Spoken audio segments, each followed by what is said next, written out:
Vous vous êtes bien amusé pendant la sortie? Oui, c'était vraiment très exerçant, monsieur. De retour au manoir de la capitale royale, Tama et Pochi racontèrent avec enthousiasme le plaisir de la sortie au reste du groupe par de nombreux gestes. En plus de leur meilleur ami, ils semblaient désormais avoir des hommes de main. À entendre la nuance tenait plus d'un apprenti que d'un serviteur. Quand j'ai vu la fusée de signalisation s'allumer, je n'aurais jamais deviné qu'il combattait un tigre de l'air. Quelle surprise! Niais, c'était un défi amusant, monsieur. Prenant le commentaire d'Hikaru pour un compliment, Tama et Pochi rayonnèrent. Jusqu'à ce que Lisa les frappe tous les deux sur la tête. Combien de fois vous a-t-on dit d'appuyer sur le bouton d'alerte d'urgence si un ennemi puissant se présentait? À en juger par leurs expressions, ils avaient clairement oublié. Désolé, nous sommes désolés, monsieur. Puisqu'il était apparu juste après une série de monstres faibles, il ne leur était visiblement pas venu à l'esprit d'appuyer sur le bouton à temps. Heureusement que tu es arrivé à ce moment-là, Hikaru. Ah, je viens de terminer ce qui était déjà presque fini. Ils auraient facilement pu gagner sans moi, j'en suis sûr. J'ai remercié Hikaru malgré sa modestie. Au fait, j'ai trouvé ça. Hikaru sortit une pièce métallique écrasée de sa boîte à objets.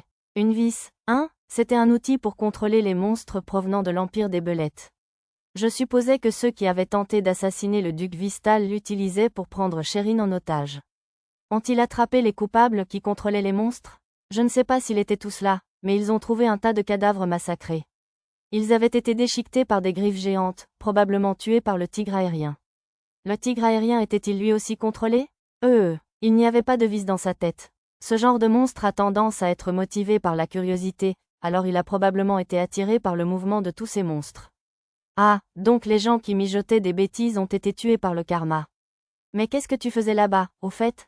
Ai-je demandé à Hikaru. Certains de mes amis sont enterrés dans le coin. Je me trouvais justement sur leur tombe quand tout a basculé. Hikaru avait l'air un peu sombre. Et surtout, la vente aux enchères commence demain, non? Vous êtes prêts? Oui, tout est prêt. Elle avait visiblement changé de sujet pour dissiper la légère tristesse ambiante.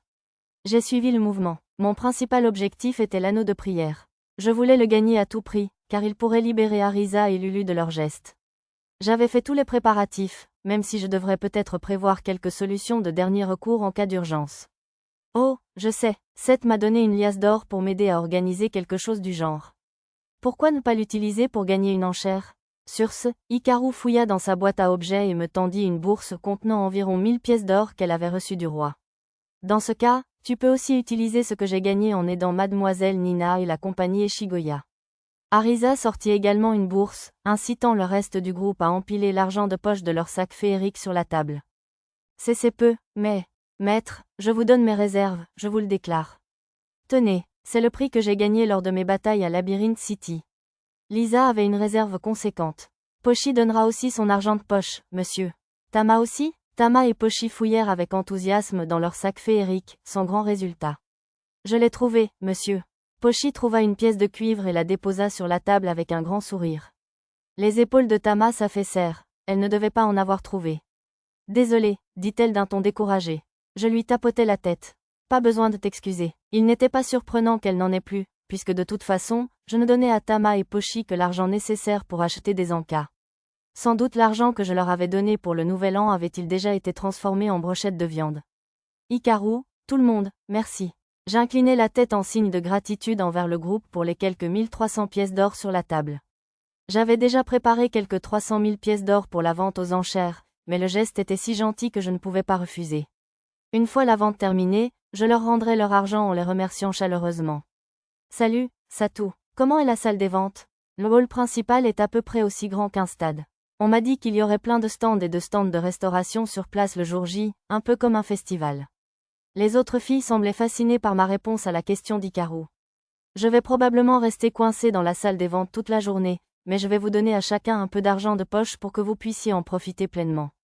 Passionnant. Ouais, monsieur, Mia et les autres exprimèrent leur enthousiasme. On dirait que c'est le genre d'endroit où il y a plein de pickpockets et de voleurs à l'arraché. Oui, il y en a déjà. J'avais repéré quelques vols en allant avec des membres de la compagnie Eshigoya pour remettre des marchandises à vendre. Il y avait aussi des escrocs près de la salle des ventes qui vendaient des contrefaçons et des membres de la guilde criminelle qui rôdaient, tous capturés et livrés au poste de garde. Qui vous déguisez-vous ce jour-là? Koro, je crois. J'y allais en tant que membre de la compagnie Eshigoya. J'avais entendu dire, lors d'un goûter, qu'il existait un système permettant d'enchérir par procuration, auquel de nombreux nobles participaient indirectement. J'avais donc mis en place ce système pour que Satou utilise un intermédiaire pour enchérir sur des parchemins, des orbes de dons, etc. Bon, pas de triche. Je ne porterai jamais la main sur mes employés. Mon cœur n'appartient qu'à ma bien-aimée mademoiselle Ahaz, la haute elfe de la forêt de Bolénan. Il ne me restait plus qu'à remporter l'anneau de prière aux enchères et à libérer Arisa et Lulu de leurs gestes, et ma mission dans la capitale royale serait accomplie. J'étais un peu intrigué par l'Ichiro Suzuki du monde d'Ikaru, mais si la divinité disait qu'il ne viendrait pas, tout irait probablement bien. S'il y avait 2 anneaux de prière, j'utiliserais l'autre pour souhaiter à Ikaru de retrouver son Ichiro. Ah oui, j'allais oublier. Ikaru, je voulais te demander un service. Autant faire un dernier coup stratégique.